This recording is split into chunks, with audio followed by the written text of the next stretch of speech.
The morning Griffin Hollis decided to take the stage without her looked, at first glance, like any other morning at Ardent Technologies.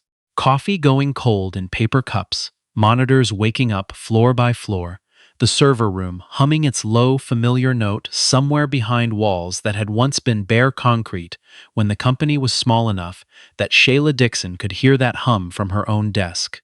But before 9 o'clock, before most of the engineering staff had even logged in, Griffin called a company-wide meeting and stood at the glass podium in the main atrium with the expression of a man who had been rehearsing exactly this moment for a very long time. He was 31 years old. He wore a slim blazer over a collared linen shirt and had never once written a line of production code in his life. He had, however, led the Series D investment round that handed his Capital Group board control 14 months earlier, and in those 14 months he had decided, with the particular confidence that belongs to men who have never been told no by anyone who mattered to them, that the woman who had built this company from a single algorithm and a borrowed library computer was no longer what Ardent needed in order to become what he believed it could be. Shayla Dixon stood near the back of the atrium with her arms folded. She was 48 years old and wore her natural hair pinned up without ceremony. She had the particular stillness of someone who had spent a long time learning to read a room before spending any words inside it. She watched Griffin take the podium and felt something settle in her chest. Not peace exactly, but the recognition of an ending she had seen coming for months and found smaller in person than she had imagined it would be. Griffin did not look at her when he spoke. He talked about scale. He talked about institutional confidence, enterprise leadership, the kind of executive infrastructure a company with Ardent's trajectory required. He used the word visionary 4 times in reference to Shayla and the phrase next chapter 5 times in reference to everything after her. He announced that effective immediately he would be assuming full operational control as chief executive, and that Ardent would be bringing on 12 senior technical consultants. Engineers recruited from Google, Amazon Web Services, and Microsoft to modernize the company's core systems, architecture, and accelerate the product roadmap. He thanked Shayla for her years of contribution with the practiced warmth of a man reading from cue cards he had written himself. He said very clearly into the microphone that building a company and running one were 2 entirely different skills. The atrium went still in a way that had nothing to do with silence. Engineers who had been with the company for a decade looked at their shoes. Several newer hires, who had joined specifically because of Shayla's name on the website, felt something shift beneath them they could not yet identify.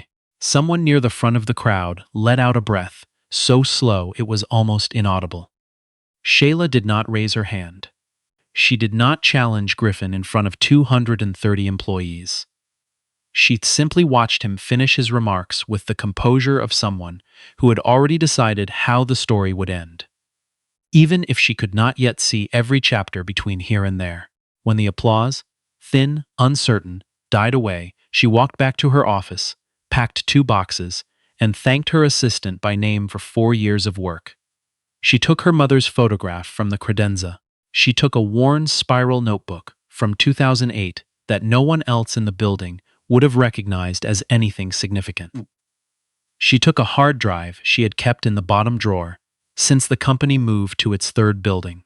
She did not take the long route out through the engineering floor, though the impulse was almost physical, because she knew if she paused anywhere near the terminals where Ardent Core was running its daily checks, she would not be able to leave without stopping to look at 17 things she already knew needed looking at.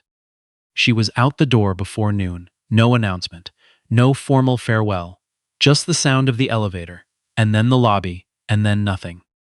Ardent Core had been Shayla's work from the very beginning, not just the first version, but every meaningful iteration across 19 years. It was the predictive load management system Ardent sold to hospital networks and regional power grids, software that monitored demand in real time and redistributed resources before failures could cascade. The company's current contract list included 47 hospital systems across 11 states and 3 regional energy authorities, and a pending agreement with the Department of Defense that would, if it closed, be the largest single contract in Ardent's history. The 12 new consultants arrived on a Monday in matching visitor badges, carrying laptops and reputations that had preceded them through press releases. They held doctorates and patents and had published papers in journals that the engineers on Ardent's original staff had read in graduate school. They spoke fluently in the language of cloud-native architecture and distributed systems, and on their first day, they conducted a full audit of Ardent Core with the brisk efficiency of people who expected the problem to reveal itself quickly once they began looking for it. The problem was not quick. 3 weeks after Shayla's departure, Ardent Core began producing anomalous outputs. Small at first, barely outside normal tolerance, flagged by monitoring scripts but not yet causing failures. By week 4, the anomalies had grown. By week 5, 2 hospital clients in the Mid-Atlantic region reported unexpected load spikes that Ardent Core had failed to anticipate, and the system's predictive accuracy dropped below its contractual threshold for the first time in its operational history. The 12 consultants pulled the codebase apart layer by layer. They ran diagnostic tools against the production environment, built simulation models to reproduce the failure conditions, and fed raw data into analysis frameworks that could process 10 years of logs in under an hour. Everything they tested came back clean. The architecture was sound, the pipelines were intact, the model weights were exactly where they should have been. By every standard metric available to 12 people with more combined computing credentials than most university engineering departments, Ardent Core should have been working correctly. It was not. Griffin began holding daily briefings in the main conference room, standing over the shoulders of engineers who had once presented at international conferences, watching them stare at screens with the hollowed look of people who had been chasing a ghost for 3 weeks and were beginning to understand they might not know what kind of ghost it was. He asked for updates in the language he understood, timelines, risk assessments, deliverable dates, and received answers that grew less confident with every passing day. The Pentagon demonstration was 6 weeks out. The client liaison had already called twice to confirm readiness.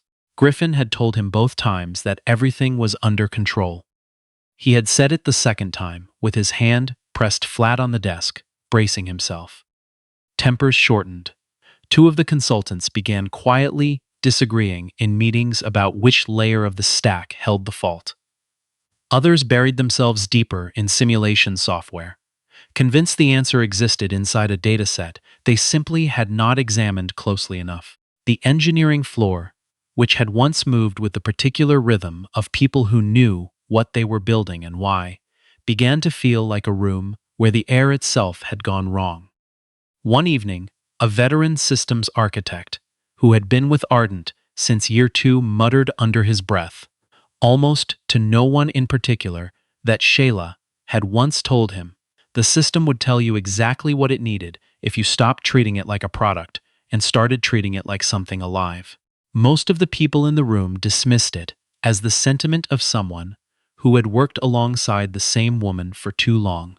But one man in the corner, bent over a stack of archived documentation folders nobody else had bothered to open, looked up at those words as though something inside him had just clicked into place. Earl Watkins was 62 years old, gray at the temples, and had the careful, unhurried manner of someone who had learned everything he knew by staying late after the building had emptied. He had been brought into Ardent as a senior systems architect back when the company was small enough to fit on a single floor, and he had watched it grow with the particular attachment of someone who had been present for the original decisions and understood what they had cost. He had been skeptical of the 12 consultants, not because he doubted their credentials, but because he had spent 19 years watching Shayla solve problems that credentialing systems had never been designed to measure. Earl stopped attending the daily briefings. He started spending his evenings in the third-floor archive room instead, pulling folders of handwritten change records and printed code reviews from the years before the company had a proper version control system. He read for 4 hours the first night without stopping. He read for 3 hours the second night. By the time he reached the 2013 folders on the third night, he had covered 2 legal pads in handwriting that grew smaller and more urgent as the hours passed. What he found stopped him completely.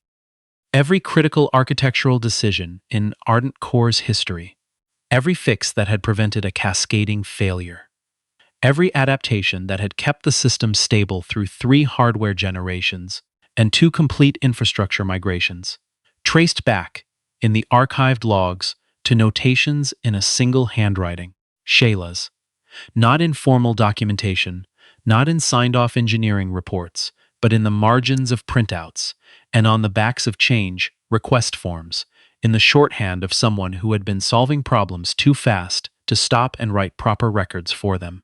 She had built things into the system's deepest layers that no one else in the company had ever been told existed. Silent failsafes, edge case handlers, adaptive subroutines coded from intuition and never fully explained, because she had never imagined a version of Ardent where she would not be present to maintain what she had built. Earl found the specific notation he had been searching for at 2 in the morning on the back of a change request form dated March 2012. 4 lines of Shayla's handwriting and a small diagram describing a condition she had labeled phantom inversion, a rare pattern in the input data that, when it occurred, caused Ardent Core's predictive model to misread demand curves in a way that compounded silently over days before becoming catastrophic. She had built a handler for it. The handler worked invisibly, leaving no trace in the output logs unless you knew precisely what to look for. A recent infrastructure update had broken the handler's trigger condition. Ardent Core was now encountering phantom inversion events and had nothing to address them with, because the only person who had ever understood what they were had packed 2 boxes and taken the elevator down alone 5 weeks earlier. Earl sat in the archive room for a long moment after that. Then he picked up his phone and called Griffin Hollis directly, without waiting for morning. Nobody in the company had Shayla's current contact information. Her departure had been clean and, from the executive side, deliberately final. The HR system showed a personal email address that bounced. Her cell number went to a voicemail full since before she left. It took 2 full days of phone calls before a junior engineer named Paula, one of the youngest on the original team, who had quietly admired Shayla since her first week on the job, mentioned almost in passing that she had seen a social media post weeks earlier from a nonprofit coding program in Birmingham, Alabama. The photo had shown a woman at a whiteboard in what looked like a church fellowship hall, surrounded by teenagers in hoodies, and Paula had recognized the handwriting on the whiteboard before she recognized the face. Griffin drove to Birmingham himself. He did not bring his assistant. He did not arrange the visit in advance. He arrived on a Tuesday afternoon to find a parking lot full of bicycles and the sound of keyboards drifting through an open side door. Shayla was at the whiteboard when he found her, wearing jeans and a faded Howard University sweatshirt, explaining recursion to a room of 16-year-olds with the patience of someone who had done it 100 times and found it genuinely interesting every single time. She did not look surprised when Griffin appeared in the doorway. She told the teenagers to keep working on the exercise, wiped the board clean with one stroke, and walked out to the parking lot to meet him without asking why he had come. She already knew. They stood between his rental car and a rusted bicycle rack while Griffin told her everything. The failure, the 12 consultants, the Pentagon timeline, the board's growing alarm. He was more honest than she had expected. He did not dress it up or frame it as an opportunity. He told her plainly that Ardent Core was failing, and that no one he had assembled could fix it, and that Earl Watkins had found her archive notes, and that the full picture had become very clear to him in the past 48 hours, in ways it had not been before. Shayla listened without interrupting, When he finished, she looked past him at a crack in the asphalt where a weed was pushing through, and was quiet for a moment before she told him no. Griffin had not prepared for no. He named a figure. He offered her title back, an equity adjustment, a seat on the board. She shook her head at each one. He asked her, more quietly than he had said anything since arriving, why she had never fought harder when the board made its move. She had relationships with every major client, technical authority over the core product. She could have made things very difficult. Shayla looked at him for a long moment. Then she told him a story that had never been in any press profile or investor presentation or interview she had given in 19 years of building a company. Her mother had worked the laundry line at University Hospital in Birmingham for 22 years. Night shift, mostly, because the differential was better and because it meant Shayla could have the apartment during daylight hours to use the secondhand laptop they had bought together over 3 months of saved tips. Her mother had never seen the apartment when it was quiet. She had always come home to find her daughter still at the keyboard, or finally asleep at the desk, and she had laid a blanket over her shoulders and left for her shift again without waking her. In 2013, while Ardent was closing its first hospital system contract, the same kind of institution where her mother had spent her working life. Her mother died of a stroke at 61. She had been on her feet for 14 hours. She had never seen the contract signed.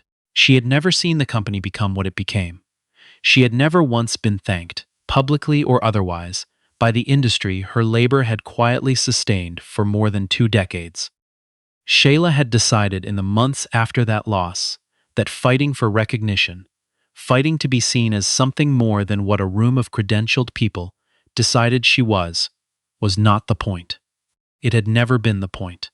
The only thing that had ever mattered to her was whether the work held, whether the system ran, whether the hospital stayed up and the grid stayed stable, and the people depending on both never had to think about what happened if they didn't. She had built Ardent because that mattered, not because a title did. And when the title was taken, she had left, rather than stay in a room where her presence had become an inconvenience.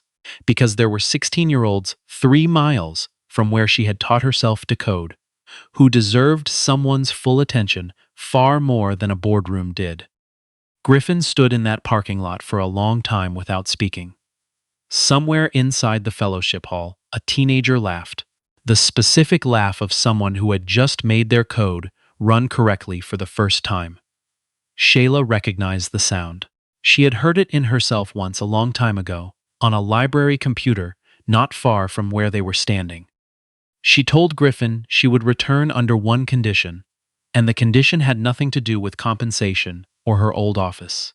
She wanted a formal technical apprenticeship pipeline, 20 paid positions per year, real roles with real advancement, sourced specifically from Birmingham City schools, 2 HBCUs in the state, and the community college programs in the zip codes where Ardent's first offices had been located. Not internships, not charity. Careers with the same expectation of growth given to anyone hired out of MIT or Stanford, graded entirely on the quality of the work. Griffin agreed before she finished the sentence. And something in his face when he said it told her he understood, for the first time, what the word agreement was actually supposed to cost. When Shayla walked back through Ardent's front doors 3 days later, the engineering floor went quiet in the way. Rooms go quiet when something missing returns and everyone recognizes it before they can name what it is. Paula stood up from her desk, then sat back down. Several of the original team paused mid-task. The 12 consultants, who had been briefed that the company's founder was returning to assist with a technical issue, exchanged the uncertain glances of people who were not sure what that meant for them. Shayla said hello to 2 engineers by name as she passed. She stopped at a terminal near the server room, pulled reading glasses from the pocket of her sweatshirt, and looked at the live output log for approximately 90 seconds. Then she went to the whiteboard in the main engineering bay, uncapped a marker, and wrote 4 lines of code from memory. She told the room that the phantom inversion handler had lost its trigger condition in the last infrastructure update, and that the patch she had just written would restore it. She told the nearest engineer to run it in staging first, verify the output against the March 2012 baseline parameters now on the board, and push to production once the check cleared. She capped the marker and set it down. The room took a moment. Then Earl Watkins, who had not slept properly in nearly 2 weeks, let out a breath that sounded like something unwinding in his chest. One of the 12 consultants, a young man who had spent 11 days convinced the problem was 3 abstraction layers deeper than it turned out to be, leaned back in his chair and stared at the ceiling for a long moment before saying, very quietly, that he did not understand how she had known where to look. Shayla considered the question. She told him she had written that handler on a Sunday night in 2012 after a client in Memphis called her at midnight with an anomaly no one could reproduce in testing. She had sat with the logs for 3 hours. She had felt, not calculated, felt something in the output pattern she recognized from a paper she had read years earlier, and a conversation with a professor, whose name she still remembered, about the way complex systems developed invisible load preferences that looked like randomness until you understood what kind of order they were expressing. She had built the fix because she could not sleep with it unresolved. She had not documented it the way she should have, because for 19 years she had been the documentation. The Pentagon demonstration ran without a single anomaly, 11 days later. The visiting delegation spent 4 hours asking technical questions that the engineering team, Shayla's original staff and the 12 consultants now working as genuine collaborators, answered together, completely. Griffin called an all-hands meeting the following morning.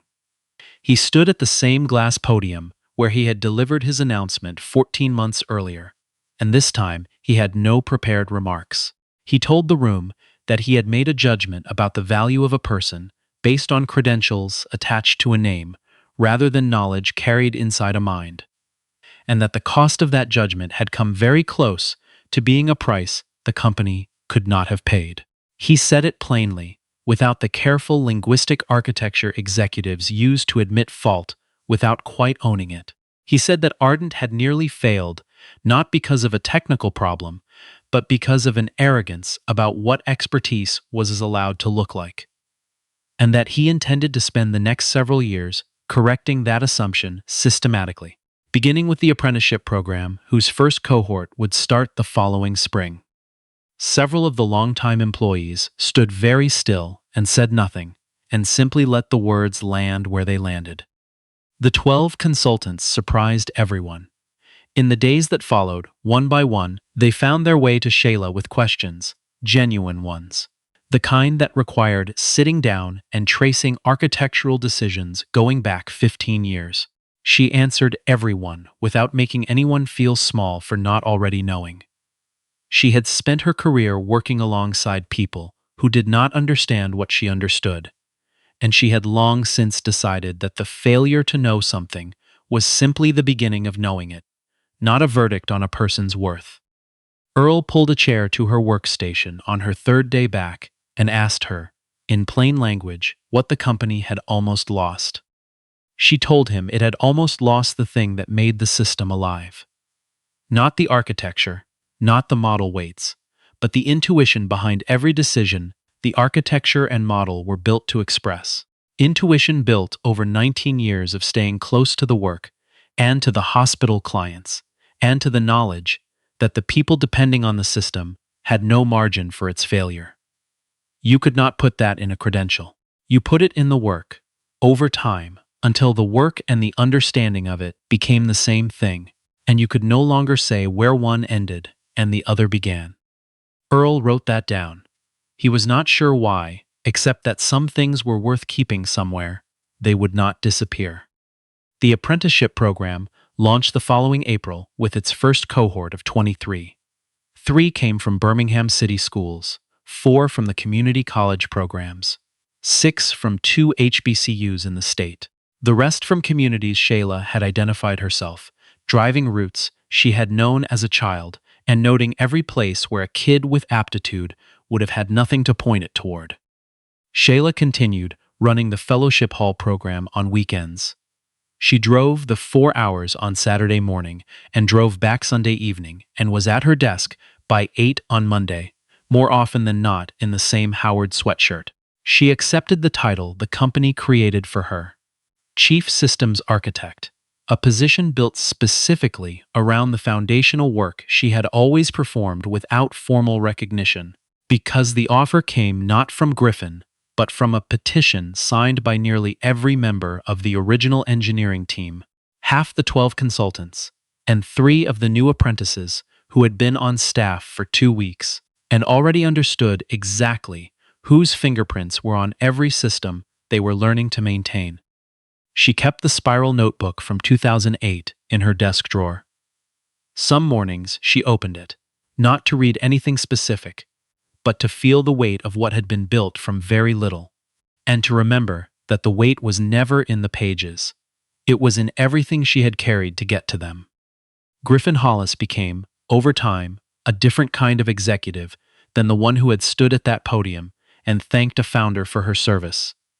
He sat in engineering reviews he did not fully understand and asked questions instead of offering conclusions. He stopped using his own degrees as evidence of correctness. He visited the fellowship hall in Birmingham once, sat in the back of the room while Shayla taught, and did not say a word for 90 minutes. Not because he had nothing to say, but because he had finally understood that listening was the thing he had failed to do from the beginning, and that some lessons arrived too late to be anything other than the most important ones a person ever learned. In a church fellowship hall in Birmingham, on an October Tuesday not long after, a 16-year-old from a neighborhood 3 miles from where Shayla had first taught herself to code on a library computer made her first algorithm run correctly and laughed. The laugh of someone who had just understood that a machine would do exactly what you asked it to if you were patient enough. To ask it the right way. Shayla heard that laugh from across the room and did not stop writing on the whiteboard, but she smiled, and the smile held in it everything that credentials had never been able to measure and arrogance had never been able to take. The particular knowledge that something built from nothing had found its way into hands that would carry it further than you could see from where you were standing. That was enough. It had always been enough.